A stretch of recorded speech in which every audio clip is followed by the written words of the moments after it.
اعوذ باللہ من الشیطان الرجیم بسم اللہ الرحمن الرحیم یا ایہا الناس اعبدوا ربکم الذی خلقکم والذین من قبلکم لعلکم تتقون الذي جعل لكم الأرض فراشا والسماء بناء وأنزل من السماء ماء فأخرج به من الثمرات رزقا لكم فلا تجعلوا لله أندادا وأنتم تعلمون سبحانك لا علم لنا إلا ما علمتنا إنك أنت العليم الحكيم۔ سورہ بقرہ کی ابتدائی 20 آیات کے اندر اللہ رب العزت نے 3 طبقات کا ذکر کیا۔ پہلا طبقہ مومنین کا تھا، دوسرا طبقہ کفار کا تھا اور تیسرا طبقہ منافقین کا تھا۔ تینوں طبقات کے ذکر کے بعد اللہ رب العزت ان تینوں طبقات کو ایک خطاب کر رہے ہیں،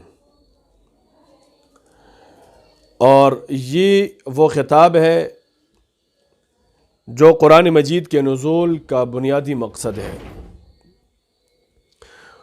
اور یہی وہ خطاب ہے جو رسول اللہ صلی اللہ علیہ وسلم کی بعثت کا مقصد اصلی ہے۔ بلکہ اگر یوں کہا جائے تو بے جا نہیں ہے کہ یہ وہی خطاب ہے جس پر تمام انبیاء متفق تھے۔ ہر نبی جو اپنی قوم کی طرف گیا ہے تو اس نے یہی دعوت دی ہے، یا قوم اعبدوا اللہ، اے میری قوم اللہ کی عبادت کرو۔ اور یہی وہ بنیاد ہے اور یہی وہ نقطہ ہے جس کے لیے اللہ رب العزت نے دنیا کو وجود بخشا ہے۔ قرآن مجید کے اندر اللہ رب العزت فرماتے ہیں وَمَا خَلَقْتُ الْجِنَّ وَالْإِنسَ إِلَّا لِيَعْبُدُونَ، میں نے جنات اور انسان کو اسی لیے پیدا کیا ہے کہ وہ میری عبادت کریں۔ تو مطلب انسانوں اور جناتوں کی پیدائش کا مقصد وہ اللہ رب العزت کی عبادت ہے، اور اللہ رب العزت نے قرآن مجید کے اندر فرمایا ہے کہ وَخَلَقَ لَكُم مَّا فِي الْأَرْضِ جَمِيعًا، دنیا کے اندر جتنی چیزیں ہیں، دنیا کے اندر جتنا کچھ ہے، جو مخلوقات ہیں، سب مخلوقات اللہ رب العزت نے انسان کے فائدے کے لیے پیدا کی ہیں۔ ساری دنیا اللہ رب العزت نے انسان کے لیے بنائی اور انسان کو اپنی عبادت کے لیے بنایا۔ تو ان ساری چیزوں کا خلاصہ یہی نکلتا ہے کہ اللہ رب العزت نے دنیا کو اپنی عبادت کے لیے پیدا کیا ہے۔ ساری دنیا کو اپنی عبادت کے لیے پیدا کیا ہے، اور ساری دنیا کی چیزوں کو انسان کے فائدے کے اندر لگا دیا ہے۔ اب اس سے یہ بات ثابت ہوتی ہے کہ دنیا کے وجود کا خلاصہ اللہ کی توحید ہے، اللہ کی عبادت ہے۔ بس اللہ رب العزت نے دنیا کو کسی دوسرے مقصد کے لیے پیدا نہیں کیا، فقط اور فقط اپنی توحید کے لیے اور اپنی عبادت کے لیے پیدا کیا ہے۔ اور عبادت کس کو کہا جاتا ہے؟ عبادت کا فلسفہ کیا ہے؟ عبادت کا فلسفہ یہی ہے کہ انسان انتہا درجے کی تضرع عاجزی اختیار کرے، انتہا درجے کی تضرع اور عاجزی اختیار کرے، اور یہ عاجزی اختیار کرنا یہ فقط اور فقط اللہ رب العزت کے سامنے کے لیے لائق ہے۔ کیوں؟ اس لیے جس کے سامنے عاجزی اختیار کی جاتی ہے وہ تمام صفات کاملہ کا مجموعہ ہو، اور تمام صفات کاملہ کا مجموعہ وہ صرف اور صرف اللہ رب العزت کی ذات ہے، اللہ کے علاوہ کوئی اور ایسی ذات نہیں ہے۔ خطاب کے اندر اگر ہم غور کریں اور باقی انبیاء کی دعوتوں پر ہم غور کریں تو تمام انبیاء کی دعوت یا قوم یا قوم یا قوم ان الفاظ کے ساتھ ہوتی تھی. اے میری قوم اللہ کی عبادت کرو، اے میری قوم یہ کرو، اے میری قوم یہ کرو. لیکن جب رسول اللہ صلی اللہ علیہ وسلم کی بعثت ہو گئی تو چونکہ باقی انبیاء اپنے اپنے علاقوں کے لیے، اپنی قوموں کے لیے، اپنے زمانوں کے لیے مبعوث ہوا کرتے تھے، اور رسول اللہ صلی اللہ علیہ وسلم کی نبوت چونکہ عالمگیر ہے، پوری دنیا کے لیے ہے، اس لیے دعوت کے انداز کے اندر بھی فرق ہے. جب رسول اللہ صلی اللہ علیہ وسلم نے فاران کی چوٹی پر کوہ صفا کے اوپر کھڑے ہو کر کے اعلان وحدت فرمایا تھا تو یہ الفاظ تھے، یا ایھا الناس قولوا لا الہ الا اللہ تفلحوا، اور دنیا کے لوگوں کہہ دو لا الہ الا اللہ تو کامیاب ہو جاؤ گے. سورہ اعراف کے اندر اللہ رب العزت نے رسول اللہ صلی اللہ علیہ وسلم کو حکم دیا ہے، قل یا ایھا الناس انی رسول اللہ الیکم جمیعا، میرے حبیب اعلان کیجئے اور دنیا کے لوگوں میں تم سب کی طرف نبی بنا کے بھیجا گیا ہوں. تو رسول اللہ صلی اللہ علیہ وسلم کی نبوت چونکہ عالمگیر ہے، دائمی ہے، ابدی ہے، اس لیے خطاب کے انداز اور خطاب کے الفاظ کے اندر بھی واضح فرق ہے. یا ایھا الناس، او لوگو، اعبدوا ربکم، عبادت کرو اپنے رب کی، الذی خلقکم، جس نے تمہیں پیدا کیا ہے، والذین، اور ان لوگوں کو بھی پیدا کیا ہے، من قبلکم، جو آپ سے پہلے تھے، لعلکم تتقون، تاکہ تم لوگ متقی بن جاؤ. یہاں پر اللہ رب العزت نے اپنی جو صفات ہیں، اسماء الحسنہ جن کو کہا جاتا ہے، ان کے اندر ایک لفظ رب کو ذکر کر دیا. یوں نہیں فرمایا یا ایھا الناس اعبدوا اللہ، او لوگو اللہ کی عبادت کرو، یا دوسرا کوئی لفظ ذکر نہیں کیا، رب کا لفظ ذکر کر دیا. اس کے اندر ایک باریک نقطہ ہے، وہ نقطہ یہ ہے کہ عبادت ایسی ہستی کی ہونی چاہیے کہ جو انسان کو ہر حالت کے اندر کام آئے.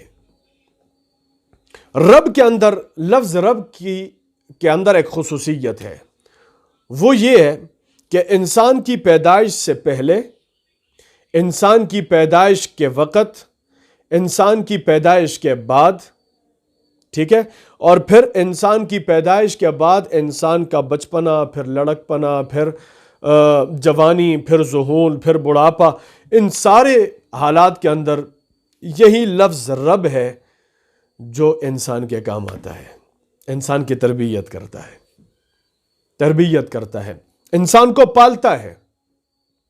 وہ اللہ پالنہار ہے، اور کیسا پالنہار ہے کہ جس کی پالنہاری کمال کی ہے. کیسے اللہ رب العزت نے قدرت کے کارخانے کے اندر اس انسان کو پیدا کیا. پیدائش پہ انسان غور کرے تو انسان کو حیرت ہو جاتی ہے. ماں کے پیٹ کے اندر اللہ رب العزت نے انسان کو رکھا، پھر درجہ بدرجہ، حالت بحالت اس کو بڑھاتا رہا، اندر ہی اندر انسان کو اللہ رب العزت سکھاتا رہا تم نے کیا کرنا ہے، کیا نہیں کرنا ہے. اتنا چھوٹا سا ایک نطفہ کہ وہ جب بڑا ہوتا ہے تو وہ بڑا ہونے مطلب جب اس کے اندر روح پھونکی جاتی ہے تو روح کے بعد سب سے پہلے وہ اپنا انگوٹھا اپنے منہ کے اندر رکھ کر کے چوسنا شروع کر دیتا ہے. کس نے سکھایا یہ سب کچھ؟ اور پھر اس حالت کے اندر کہ جب ہر طرف گند ہی گند ہے، اور سارے گندوں کے اندر اللہ رب العزت نے اس انسان کے لوتھڑے کو پیدا کیا ہے، اور پھر اسی کے اندر اللہ رب العزت نے اس کو بڑھایا ہے، پروان چڑھایا ہے. آپ ذرا غور کریں، انسان 2 منٹ کے لیے پانی کے اندر ڈوب جائے تو غرق ہو کے مر جاتا ہے، لیکن اللہ رب العزت نے انسان کو 5 مہینے مسلسل ماں کے پیٹ کے اندر، پانی ہے اور پانی کے اندر ہی رکھا ہے. تھوڑی دیر کے لیے انسان کے چہرے پر پانی رکھتا ہے تو انسان آنکھوں کو بھی بند کر لیتا ہے، منہ کو بھی بند کر لیتا ہے، کانوں کو بھی بند کر لیتا ہے، ناک کو بھی بند کر لیتا ہے کہ کہیں منہ کے اندر، ناک کے اندر، آنکھوں کے اندر، کانوں کے اندر پانی نہ چلا جائے. لیکن انسان ماں کے پیٹ کے اندر موجود ہے، ماں کے پیٹ کے اندر جو جھلی ہے، اور جھلی کے اندر پانی پڑا ہوا ہے، خون پڑا ہوا ہے، گند پڑا ہوا ہے. لیکن انسان آنکھ بھی کھلی ہوئی ہے، آنکھ کے اندر پانی نہیں جا رہا ہے، کان بھی کھلے ہوئے ہیں، کانوں کے اندر پانی نہیں جا رہا ہے، منہ کے اندر انسان نے اپنا انگوٹھا رکھا ہوا ہے اور منہ کے اندر وہ گند نہیں جا رہا ہے، ناک کے اندر وہ گند نہیں جا رہا ہے۔ کیسے قدرت کا کیسا کارخانہ ہے، کیسی فیکٹری ہے۔ اللہ رب العزت نے اس کے اندر انسان کو پالا ہے، پوسا ہے، پرورش کی ہے، پروان چڑھایا ہے، وہ ایسا رب ہے۔ اور جب پیدا ہوتا ہے تو پیدا ہونے کے بعد بھی اللہ رب العزت درجہ بدرجہ، حالت بحالت، ہر حالت کے اندر، ہر مشکل کے اندر اس کو پالتا ہے، پوستا ہے۔ آپ غور کریں تو حیران ہو جائیں۔ ایک چوزا ہے، انڈے کے اوپر مرغی بیٹھ جاتی ہے مقررہ دنوں کے لیے، اس کے بعد مرغی کو پتہ چل جاتا ہے کہ اللہ رب العزت نے اس کے اندر یہ شعور رکھا ہوا ہے، اس کو پتہ چل جاتا ہے کہ اس انڈے کے اندر بچہ پیدا ہونے کے قریب ہے، تو وہ چونچ مار کر کے انڈے کو توڑ دیتی ہے، اندر سے چھوٹا سا چوزا نکل آتا ہے، وہ دو پیروں پہ کھڑا بھی نہیں ہو سکتا ہے، چلتا ہے، لڑکھڑاتا ہے، گرتا ہے، پھر اٹھتا ہے، پھر چلتا ہے، تو تھوڑی دیر کے اندر وہ چلنا شروع کر دیتا ہے، لیکن اگر اسی وقت اس کے سامنے بلی آ جائے تو فوراً ڈر کے اپنی ماں کے پاس چلا جاتا ہے۔ چھوٹا سا چوزا ہے، چھوٹا سا، فوراً بھاگ کے اپنی ماں کے پاس چلا جاتا ہے۔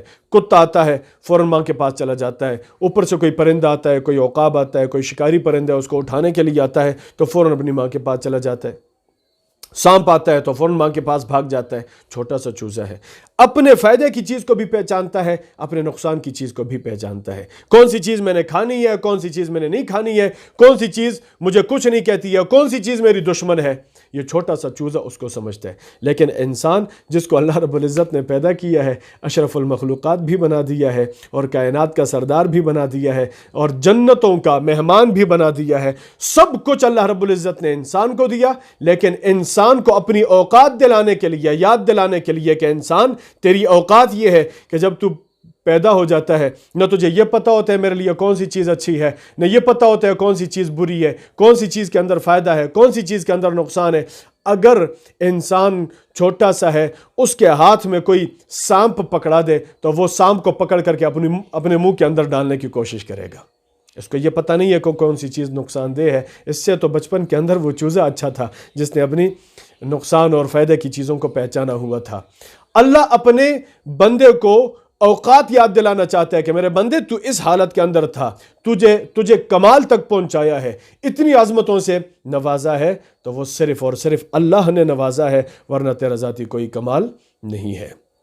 یہ رب ہے جس نے تمہیں پیدا کیا، والذین من قبلکم، اور ان لوگوں کو پیدا کیا جو تم سے پہلے تھے۔ یہاں پر جو تم سے بعد آئیں گے ان کو بھی پیدا کیا، یہ لفظ نہیں ہے، صرف پہلوں کا ذکر کر دیا اور تمہارا ذکر کر دیا۔ مطلب کیا ہے؟ یہاں پر ایک باریک نقطے کی طرف اشارہ ہے، وہ ختم نبوت کا نقطہ ہے کہ اللہ نے تم سے پہلے لوگوں کو، قوموں کو پیدا کر دیا جن کی طرف انبیاء آئے تھے، تمہیں پیدا کر دیا، تمہاری طرف نبی آیا ہے، تمہارے بعد کا ذکر نہیں کیا کیونکہ رسول اللہ صلی اللہ علیہ وسلم کے بعد کسی دوسری قوم امت نے پیدا نہیں ہونا ہے۔ لعلکم تتقون، تاکہ تم کیا بن جاؤ؟ متقی بن جاؤ، تاکہ تمہارے اندر اللہ رب العزت کا ڈر پیدا ہو جائے۔ الذی جعل لکم الارض، اللہ وہ ذات ہے جس نے تمہارے لیے بنایا زمین کو فراشن بچھونا، والسماء بناء، اور آسمان کو چھت بنا دیا، وانزل من السماء ماء، اور آسمان سے اتار دیا پانی کو، فاخرج به، پھر نکال دیا پانی کے ذریعے سے، من الثمرات، مختلف قسم کے پھلوں کو، رزقا لکم، تاکہ تمہارے لیے خوراک بن جائے۔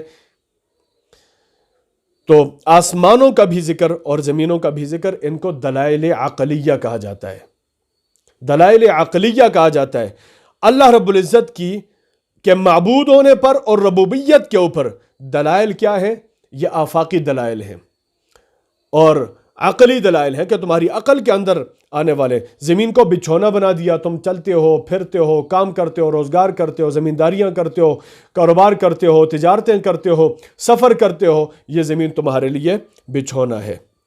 والسماء بناء، اور آسمان کو تمہارے لیے چھت بنا دیا۔ تو یہ جو ہمیں نظر آ رہی ہے نا، جو نیل گوں رنگ ہمیں نظر آ رہا ہے، یہ آسمان نہیں ہے، یہ ہماری نظروں کی انتہا ہے کہ ہماری نظر کی انتہا یہاں تک پہنچ رہی ہے، ورنہ تو آسمان ہم سے اتنا دور ہے کہ ہماری آنکھیں وہاں کا ادراک نہیں کر سکتی ہیں، اتنا دور ہے ہم سے آسمان۔ تفصیلات پھر کبھی آ جائیں گی انشاءاللہ۔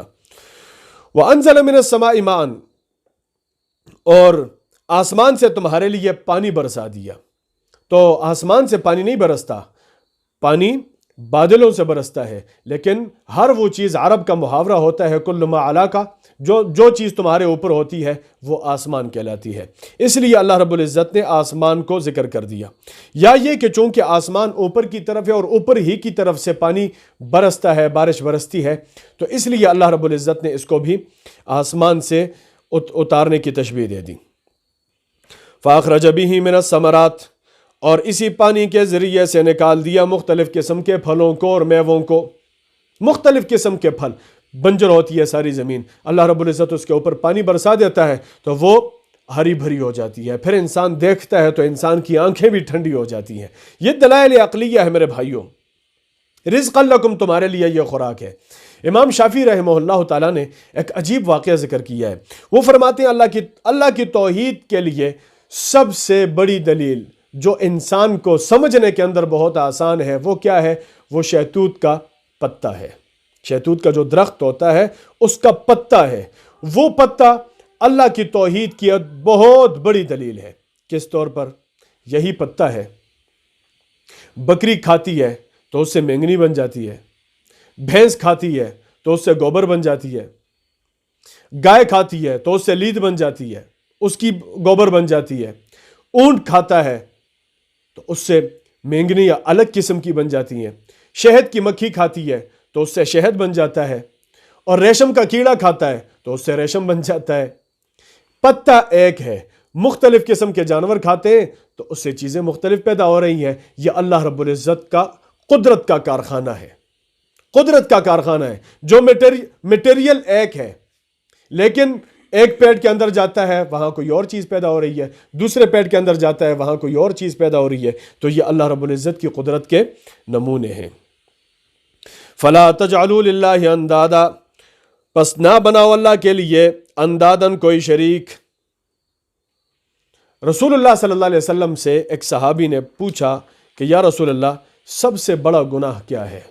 تو رسول اللہ صلی اللہ علیہ وسلم نے فرمایا، سب سے بڑا گناہ ان تجعل للہ ندا وہو خلقک، سب سے بڑا گناہ یہ ہے کہ تم اللہ کے لیے کوئی شریک بناؤ، اللہ کے لیے کوئی ہمسر بناؤ، اللہ کے لیے کوئی برابر بناؤ، اور حال یہ ہے کہ اللہ نے تمہیں پیدا کیا ہے۔ ہونا تو یہ چاہیے، اللہ نے ہمیں پیدا کیا، ہم اللہ کی عبادت کرتے ہیں، تو اگر ہماری پیدائش کے اندر کوئی اور ہستی، کوئی اور ذات بھی شریک ہو تو ہم اس کی عبادت کریں، لیکن اللہ کے ساتھ کوئی اور ہستی شریک نہیں ہے، لہٰذا اللہ کے علاوہ کسی اور کی عبادت کرنا بھی جائز نہیں ہے۔ سب سے بڑا گناہ انسان کا یہ ہے کہ وہ اللہ کے ساتھ کسی اور کو شریک بنائے۔ فَلَا تَجْعَلُوا لِلَّهِ اندادا، پس نہ بناؤ اللہ رب العزت کے لیے کوئی شریک، وَأَنْتُمْ تَعْلَمُونَ، اور حال یہ ہے کہ تم سمجھتے بھی ہو، جانتے بھی ہو۔ یہ اوپر سارے دلائل اللہ رب العزت نے ذکر کر دیے۔ اوپر آیت نمبر 21 کی ابتدا کے اندر فرمایا اعبدوا ربکم، عبادت کرو اپنے رب کی، اور آیت نمبر 20 کے آخر میں فرمایا عبادت تو کرو لیکن ایسی ستھری عبادت ہو، نتھری عبادت ہو، صاف عبادت ہو کہ جس کے اندر کوئی شرک نہ ہو۔ کیونکہ مشرکین مکہ جو تھے نا، وہ بھی اللہ رب العزت کی عبادت کرتے تھے، عبادت کے اندر ان کا کوئی انکار نہیں ہوتا تھا، رب کے اندر بھی کوئی انکار نہیں ہوتا تھا، خالقیت کے اندر بھی کوئی انکار نہیں ہوتا تھا، یہ ساری چیزیں وہ مانتے تھے، لیکن اللہ کے ساتھ کسی اور کو شریک ٹھہراتے تھے۔